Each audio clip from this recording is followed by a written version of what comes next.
Karomah adalah anugerah dari Allah, ketahui alasan keistimewaannya bagi para wali.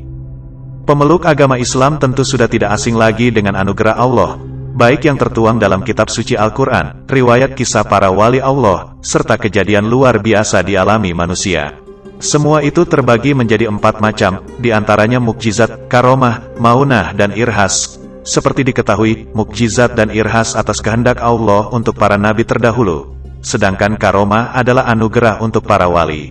Serta maunah merupakan pertolongan Allah di luar dugaan, seperti peristiwa orang selamat usai 3 hari tertimbun gempa. Hal itu menjadi bukti kebesaran Tuhan yang patut dipahami, guna mempertebal keimanan. Meski begitu, karomah dinilai pula sebagai ujian dari Allah, lantaran para wali berbeda dengan para nabi. Mereka seakan diuji keimanannya, menjadi sombong atau semakin beriman berkat anugerah tersebut. Berikut pengertian karomah adalah beserta keistimewaan yang dimiliki oleh para wali. Karomah adalah anugerah dari Allah, yang secara bahasa berarti kehormatan atau kemuliaan. Selain itu, dikenal pula karomah adalah kejadian luar biasa di luar logika dan kemampuan manusia biasa, terjadi pada diri seseorang yang berpangkat wali. Lain halnya dengan mukjizat. Mukjizat adalah sebuah keistimewaan yang diberikan oleh Allah kepada nabinya, supaya umatnya mau percaya dengan kebesaran Tuhan. Beberapa kisah karomah yang paling terkenang yaitu kisah Ashabul Kahfi yang tertidur selama 309 tahun, serta peristiwa makanan yang diberikan Allah kepada Maryam binti Imran. Saat hamba yang bersangkutan berubah menjadi sombong, maka karomah yang diterimanya itu menjadi istidraj. Sebaliknya jika karomah malah menebalkan iman dan melahirkan kerendahan hati, maka Allah angkat derajatnya. Hubungan wali dan karomah.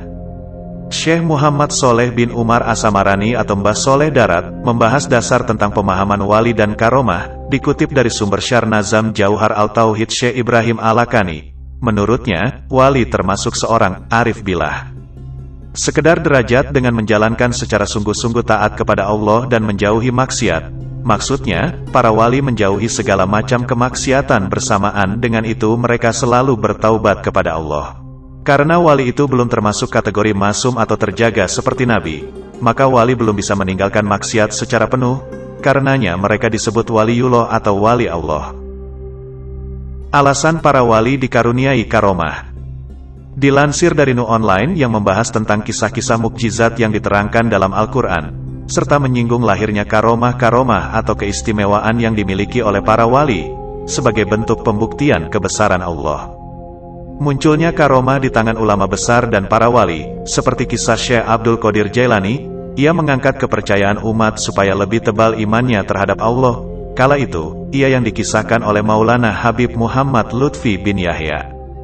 Syekh Abdul Qadir memiliki karomah bisa menghidupkan orang yang sudah meninggal. Demikian pula Imam Yahya bin Hasan yang juga keturunan Syekh Abdul Qadir Jailani yang disebut bin Yahya.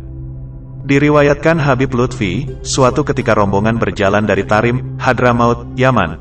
Mereka hendak ziarah ke Baitullah Al-Haram Mekah, kemudian ziarah ke makam Nabi Muhammad. Di tengah perjalanan, salah seorang ada yang meninggal, kemudian melapor kepada Imam Yahya. Beliau datang dan memegang telinga orang tersebut, sembari berkata, "Hai kamu, mau saya ajak ziarah ke Jadana, kakekku, Al-Mustafa Nabi Muhammad. Nanti setelah berziarah ke Jadana Al-Mustafa Nabi Muhammad, jika kamu mau mati, matilah.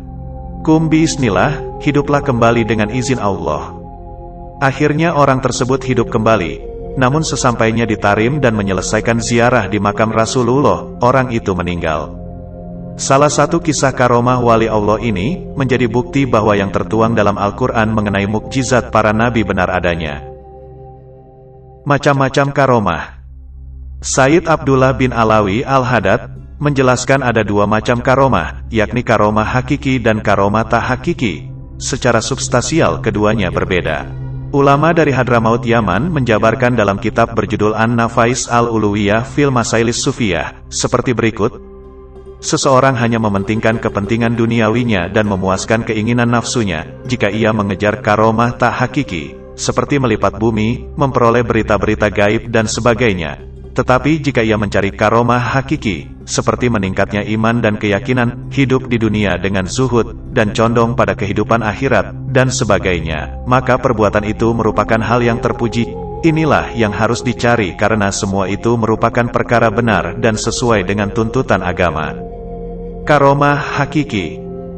Karomah hakiki atau al-karamat al-hakikiyah contoh mudahnya menebalnya iman, hidup secara zuhud dan menyukai kehidupan ukhrawi atau mementingkan akhirat.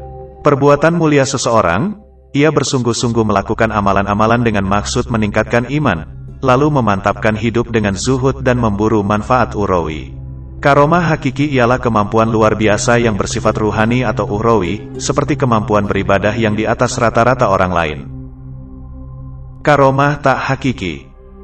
Karomah tak hakiki atau al-karamat es-suriyah, seperti berjalan cepat seolah-olah dapat melipat bumi, serta mendapatkan berita gaib dari langit, seraya mengetahui suatu peristiwa sebelum terjadi. Maka orang tersebut telah melakukan perbuatan yang tidak terpuji, karena ini berarti orang tersebut mengejar hal duniawi dalam ibadah kepada Allah. Karomah tak hakiki adalah karomah yang hanya kelihatannya saja dan bersifat duniawi. Semoga informasi ini bisa memberi manfaat dan menambah pengetahuan kita tentang ilmu Allah, dan semoga Allah selalu menjaga kita dari hal-hal yang dibenci oleh Allah. Amin ya robbal alamin.